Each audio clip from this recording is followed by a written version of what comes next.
My name is Michael Blackwolf. I'm the Tribal Historic Preservation Officer for the tribes at Fort Belknap.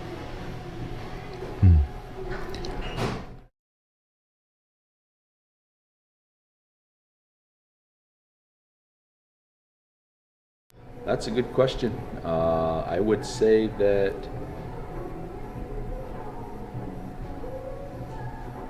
fundamentally it means to me that we are looking at reclaiming multiple things on different levels. So looking at, so we could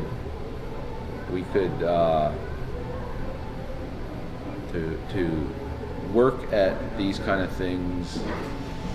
We can approach them from several different levels. We could try to bring things back that aren't necessarily gone from us, like in a museum or anything like that, and or we can concentrate on those things, or like what we're doing here this week and continuing on back home is reclaiming our loved ones who through no fault of their own had to be passed away in a faraway place. And so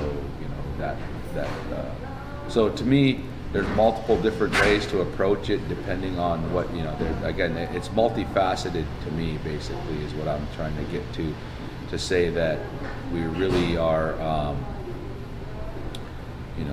like we can bring our people home on one hand, where it's actually physically doing the physical act of it, or also it's like bringing something back such as a ceremony or a language or something along those lines. So.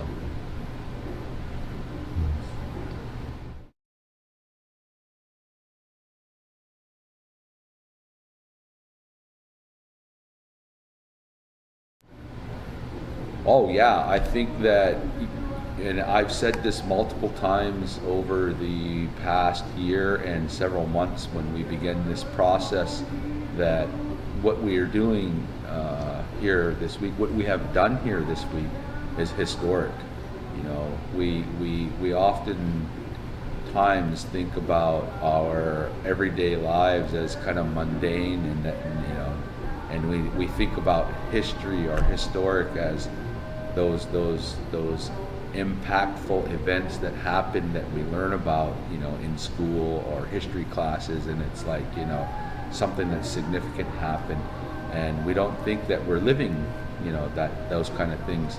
But today and this past week and this coming week are definitely historic events, and I think that 100 years from now, our children, grandchildren, great-grandchildren, all of our descendants, whether they're our relatives or not, whether they're tribal descendants, will be will look back on this time and Hi there, how are you? Good, how about you? Good. We'll look back on this time and they'll say, wow, our ancestors, they did something amazing. It'll be something that they can look at proudly and say, that was one of the turning points in our tribe's history in reclaiming our identity.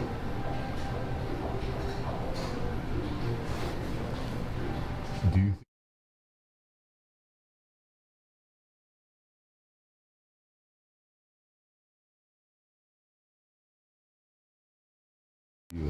Oh yeah, absolutely.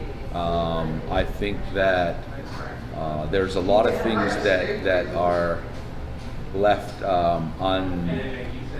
open-ended, and one of those things is knowing that we have loved ones out there somewhere, someplace, and knowing that they don't belong there, and that they we needed them to come home to where they belong. All of us, regardless of if we're indigenous people, native people, or if we're newcomers to any given land, at some point, someplace, we identify place as home, that which makes us comfortable, and that what we want to know that that's where we feel the most at home and comforted and safe. And so for us, that idea of bringing our children literally, across the country back home is definitely, it feels good. It feels really good to know that we're bringing our children back, and that we are allowing ourselves to be able to heal as a people because of the past atrocities and traumas that have been inflicted upon our people. We're able to start dealing with them now, and based on various tribal cultural beliefs. It's important to us to know that we're able to bring our children home and lay them to rest, in the place where they should have been laid to rest in the first place.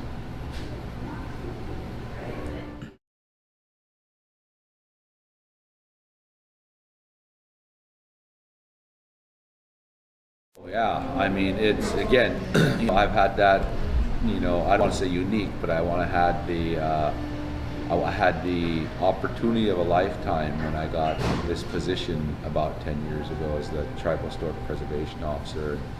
It's allowed me to do, amazing things, allowed me to go just places and meet people that I never would have had I not been able to do this job.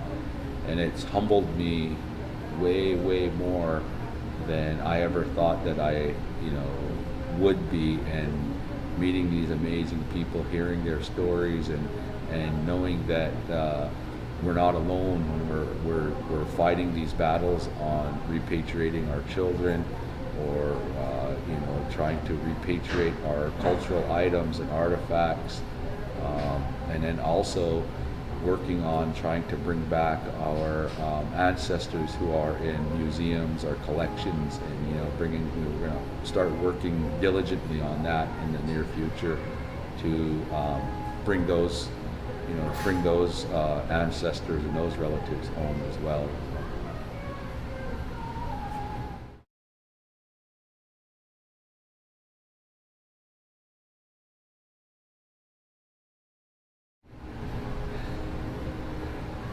That's a tough one. I have a lot of issues.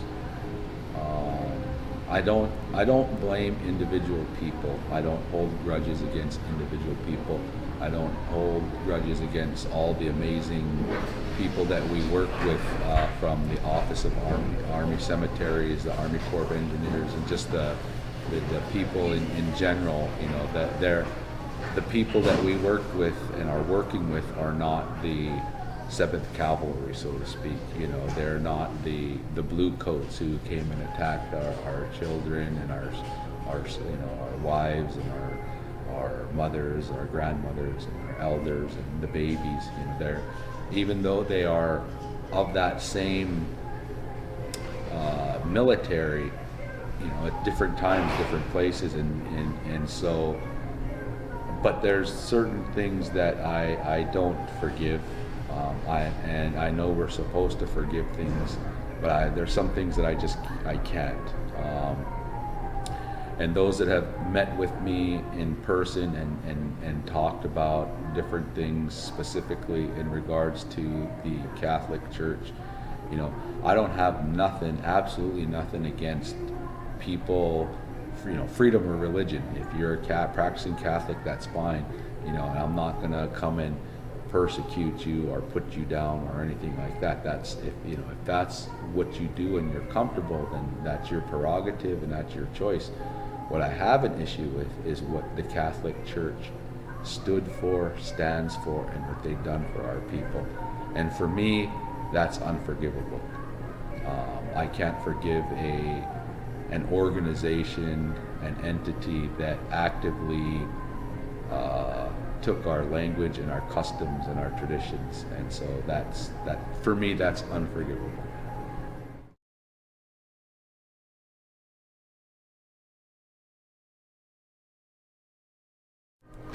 Oh yeah, absolutely. I think that irregardless of our cultural beliefs, and I know that this was one of our cultural beliefs as Iitaanɔɔn'i, it was when we put loved ones away, we don't bother them, and we don't go around their graves. Their graves become holy places, sacred places, and those are not to be bothered and messed with. And so I know that I see a lot of people in modern times where they go on Memorial Day, they go to their loved ones and they clean up their graves and they put flowers and stuff. That's not a traditional custom for us as on. And then where we lay our loved ones to rest, that's their final spot, and we don't bother them. I was told this, there's nothing we can do for them once they are gone. We only self-torture ourselves when we go there year after year after year. They're in a better place. They're in a far better place than we will ever be as long as we're alive. We will be joining them at some point, but there's these extenuating circumstances where our children were taken and they were forced, to go places and to live places and die by means that they probably wouldn't have died if they were to stay home.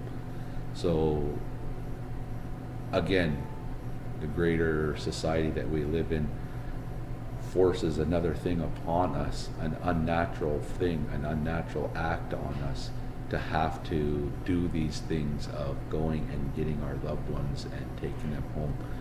And so I'm of two sides where I have to weigh that, where traditionally,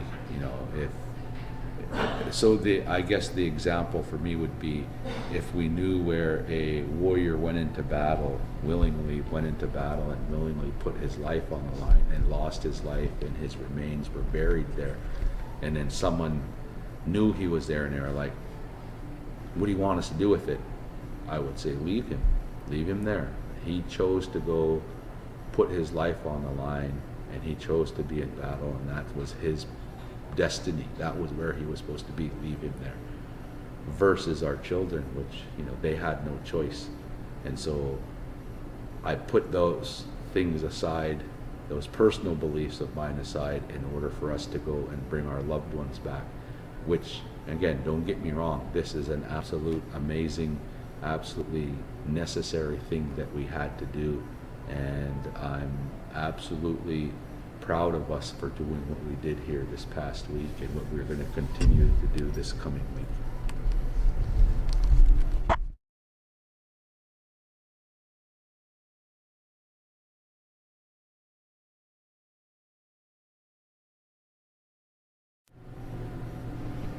Oh man.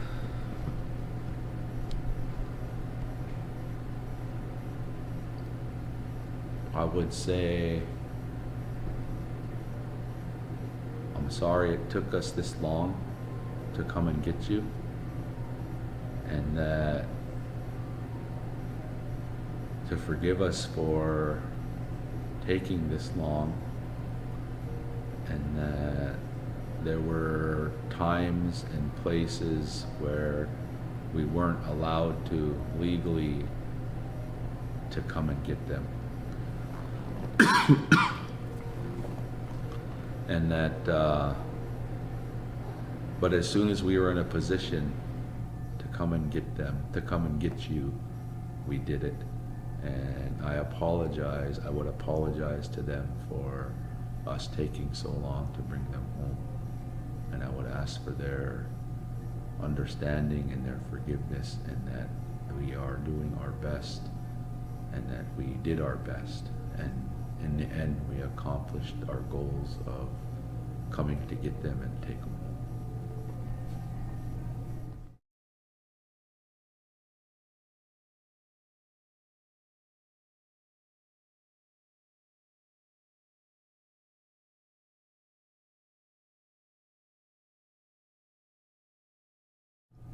I would say if this is being looked at 10 years, 20 years, 50 years, 60 years from now.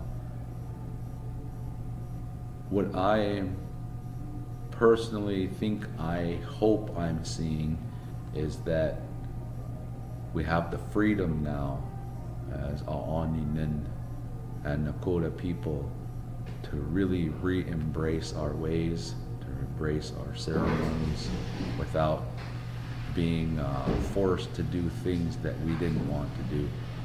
And so hopefully those who are looking at this, 20 years, 40 years, 60 years from now, when they look at it, my hope is that they are on that path that we are trying to set for them to recapture and to regain and to reclaim our customs, our language, our ceremonies, our ways of life.